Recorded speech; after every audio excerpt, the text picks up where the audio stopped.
Okay, good. Yay!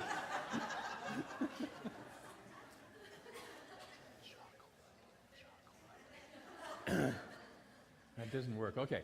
Good morning. Happy Easter. Beautiful. Thank you so much. Do you know what that song was about?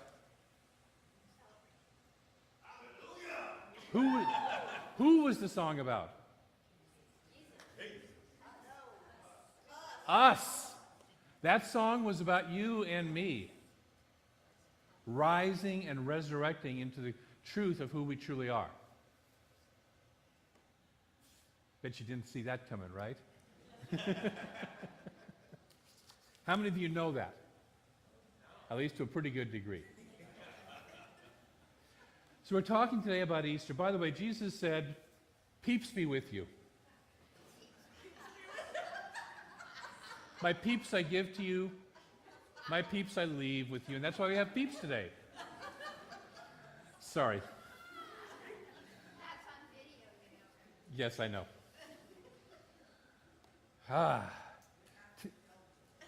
Today is a rich holiday, isn't it?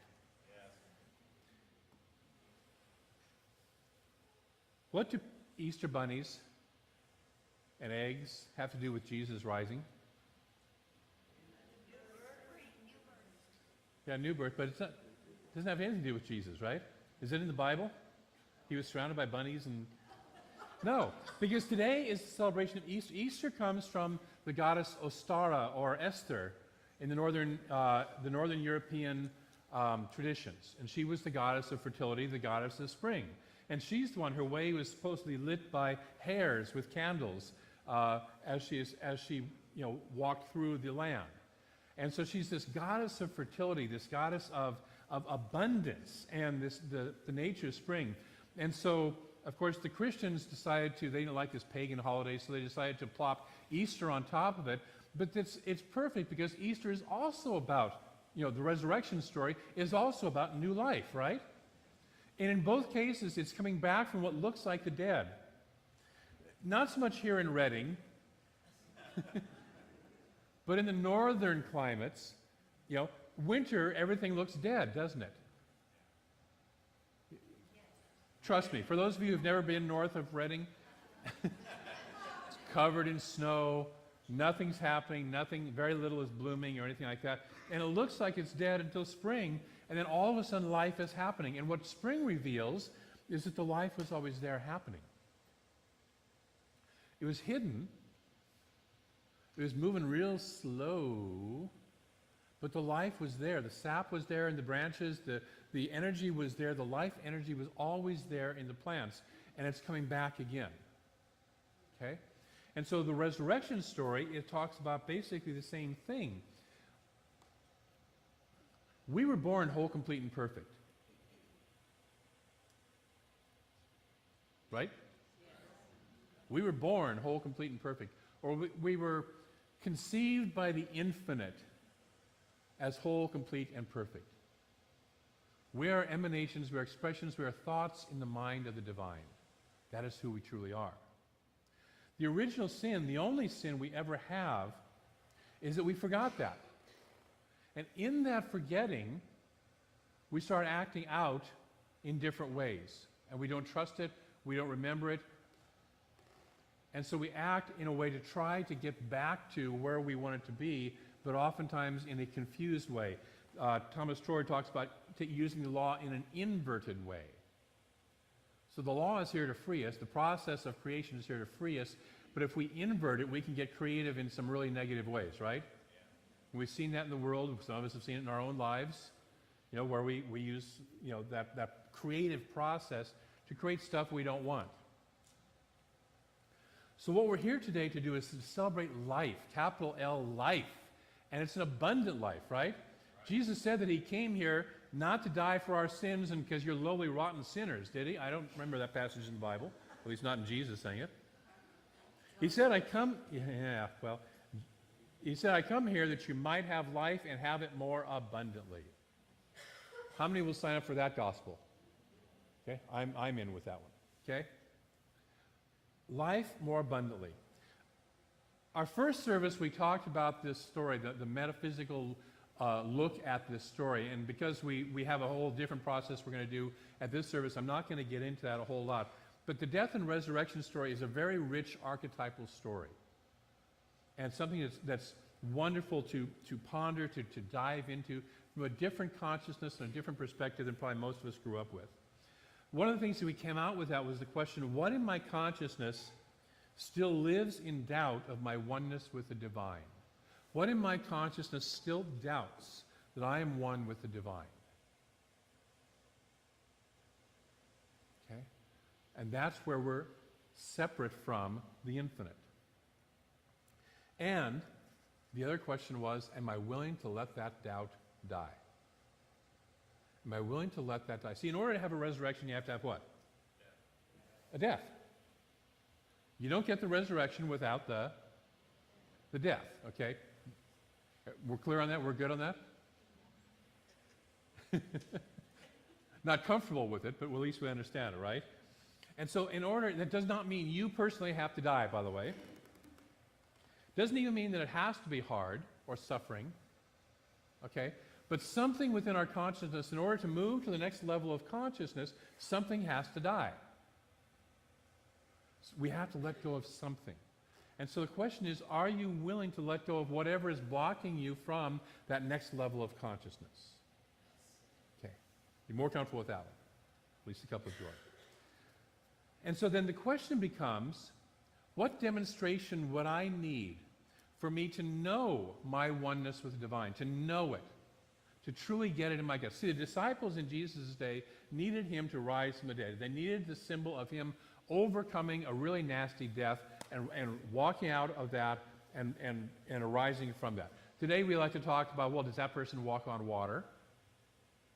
Okay, we need something that says, can I really believe this? Can I really believe this? Can I get past my doubts to where I don't need to doubt anymore? When I first got into religious science, I had a whole lot of doubts. A whole lot of doubts about whether even this stuff worked and stuff like that. So I kept a journal for a year and a half of all my answered prayers, all my demonstrations. And after a while, when my mind would start chattering away and say, yeah, I don't know if this is going to work, and you can't get what you want, and all that stuff, I'd sit there and I'd like look at it, if you will. You know, you ever turn around and look at your own mind and have a conversation with it? Okay, a few of us have. Good. Okay, no.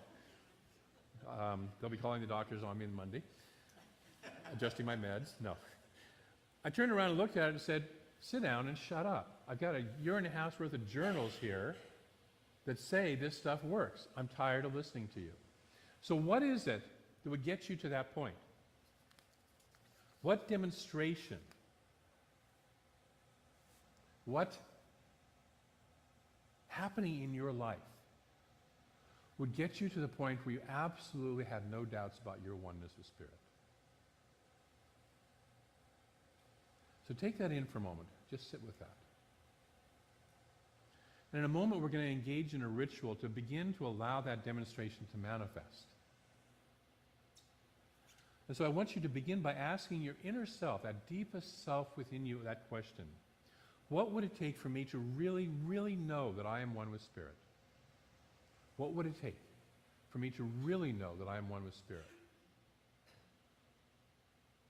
To become fully aware of my own Christ consciousness. The Christ consciousness is just simply that knows its oneness with Spirit. What is it that would take for me to become fully aware of my Christ consciousness and to transcend believing only in the physical world?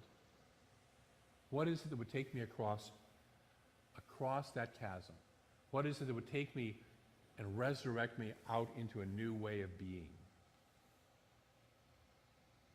And since what we contemplate becomes our reality, we begin to contemplate that truth.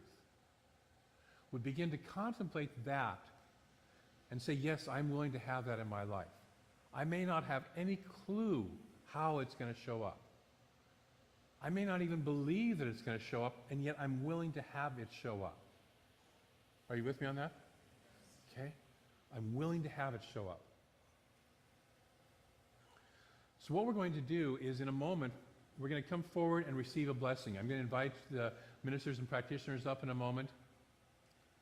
And then I'm going to invite you to come up and be blessed by whatever that process is, whatever that demonstration is, whatever that idea is, that I would truly, truly know my oneness with the infinite, my oneness with the divine. And so if you'll take that and contemplate that for a moment, and I will invite the ministers and practitioners to come up and align ourselves here. And for the ushers, we're going to start people from the back on the side rows. And so the process we're going to do is coming down the side aisles, coming to the practitioner or minister, being blessed, telling them whatever it is that demonstration is, and they will bless you in that process, and then taking a flower back with you to remind you of what that is, so that this week, as you are present in this, you can have that flower, you can remember what it is that I chose to be blessed in, what it is that I chose to say this is the demonstration that would actually blow my mind so much that I would get my oneness with God. Are you willing to go there? Are you willing to have your mind blown? You're willing to be resurrected into something newer and more abundant and more life energy filled than ever? Okay, great. I think we have some music from the choir, or great. And so once again, you'll come up, you'll tell the practitioner what you want. They're going to give you a very, very short blessing. This is not a full practitioner session, just for a moment. Take a flower and return back up the center aisle to your seats. So if you want to bring people forward, whenever you're ready.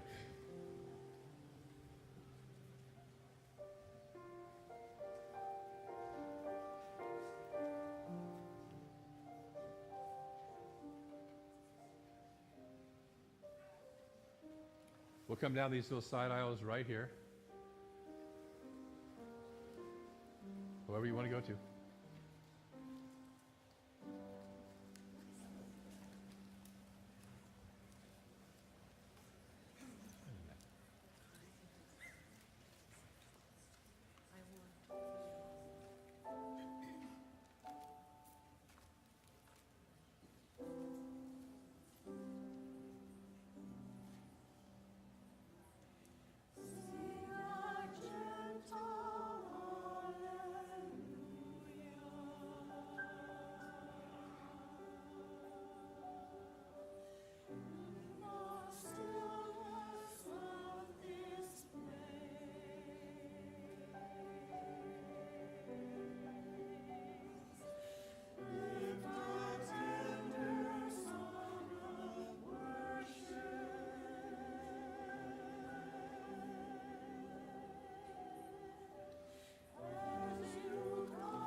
Thank you. Breathe that in.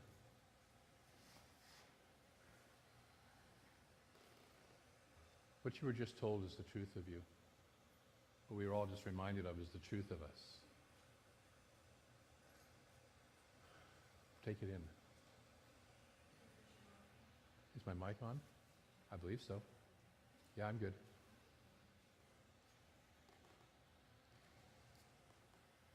I think it has a little peep juice on it over here.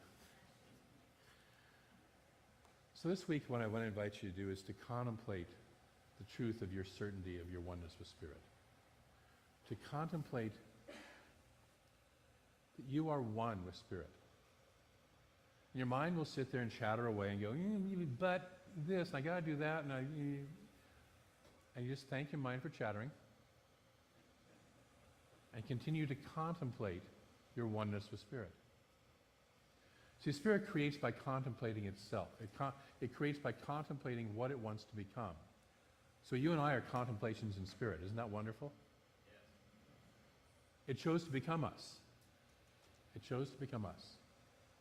And so we, as conscious creative beings and expressions of Spirit, get to recreate and individualize how that Spirit shows up as each of our lives. And so for how we do that also is to contemplate, what do we want?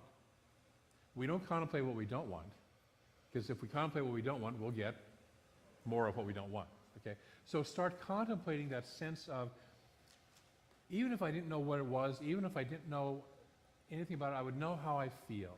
And how I would feel if I knew that I was one with the infinite is this. And so you start to contemplate that feeling. Take that into your meditation. So that's the first step in your spiritual practice, is just contemplate that. Just spend some time being with that. Secondly, notice what doubts your controlling ego self want to create for it. Just notice them. Your mind will chatter. Anybody notice that your mind chatters once in a while? Yeah. Okay? And it will appear as the mind chattering about how impractical your good is, how you don't deserve it, you shouldn't have it. Somebody got that good and it didn't work out for them. Blah, blah, blah. It'll come up with, our controlling mind is so creative, isn't it? Yeah. It's wonderfully creative. And all we got to do is turn that around and harness that in how to create our good instead of how to talk us out of our good. But just notice it and become willing to let those thoughts die. Become willing to let those thoughts pass on. They're so, as I said to somebody up here, they're so last winter. Okay? You stepped into a spring in your life, okay? Let those old winter thoughts just go. And then thirdly, remember that you live in a universe of abundant fertility. God doesn't lack for anything. Notice? A couple of planets out there, a few galaxies, a couple of stars, a couple of grains of sand on the wall, on the beach. We live in a universe of abundant fertility, and you're one of that. You are one of that. It's not something that's out there that you have to get. You are it. You and I are part of that universe of abundant fertility. And we deserve the abundant good. There's nothing we have ever done to stop ourselves from getting the abundant good or being the abundant good or living in and experiencing the abundant good. There is nothing. In the story of the prodigal son, the father never stops loving the son, no matter what stage of life the son is in. Whether he's grabbing the money, partying hard, losing it all, or crawling his way back home, the father never stops loving the son. God has never, ever, ever, ever, ever stopped loving you. And therefore, you get to share in the fertility, the love, the joy, the great good of the divine right now. You ready? Yeah. Are you willing? Yeah. Okay, me too. So that's our three practices. Contemplate the truth of you, of your oneness of spirit. Notice the doubts that come up and let them go. Just say, thank you very much for sharing. Thank you. I know you wanted to keep me safe and away from disappointment, but I'm going for the resurrection, buddy. Amen. I'm going through, I talked in the first service about if you're in martial arts and you ever learn to break a board, they don't teach you to punch the board. They teach you to punch what's behind the board. They teach you to punch through the board, okay?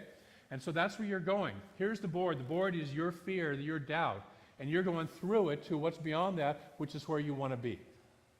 That's where you put your focus, okay? And then finally, remember that you live in a universe of abundant fertility, and say yes. Say yes to that abundant fertility. It's already saying yes to you. You just have to say yes to it, and the two of you hook up. It's a kind of a dating thing, sort of. I want to close with a quote from Ernest Holmes from the Science of Mind textbook. The Christ knows that and the Christ is within each of us. The Christ is our consciousness that knows our oneness with the divine. So this isn't about some guy 2,000 years ago. This is about us and what's within us right now. The Christ knows that its individuality is indestructible, that life is an eternal being, and that he is an eternal being, living forever in the bosom of the Father.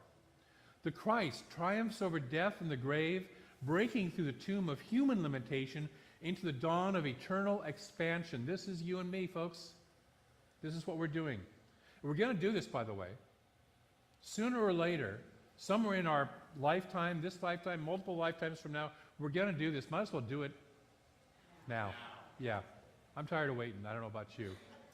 I'm tired of the suffering path. I've done that enough, The Christ is always triumphant, is ever a victor, is never defeated, needs no champion. The Christ places his hand in the outstretched hand of the universe and walks unafraid through life. I invite you this week to walk unafraid through life with your hand in the hand of the infinite, of the universe, to trust that universe, to recognize your oneness with it to the greatest degree you possibly can, and to let nothing stop you. Let's move into prayer. So I know that there is only that one life, only that one love, only that one joy. Infinite presence, infinite passionate perfection, infinite beauty. This is the nature of the divine. This is the nature of that one. And whether we call it God, whether we call it Yahweh, whether we call it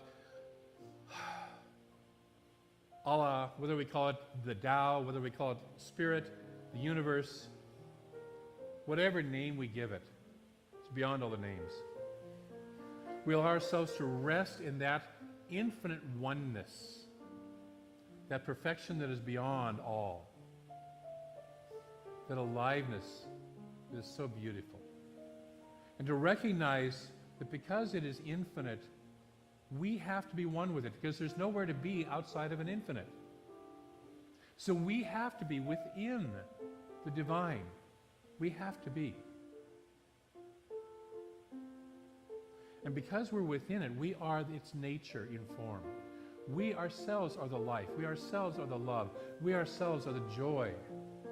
We ourselves are the passionate power and creativity and wisdom and intelligence of the universe. We are that here and now. Always have been, always will be, and are right this moment. And so I speak my word that we awaken to this, we say yes to this truth of ourselves in a greater, more powerful, more beautiful way than ever before.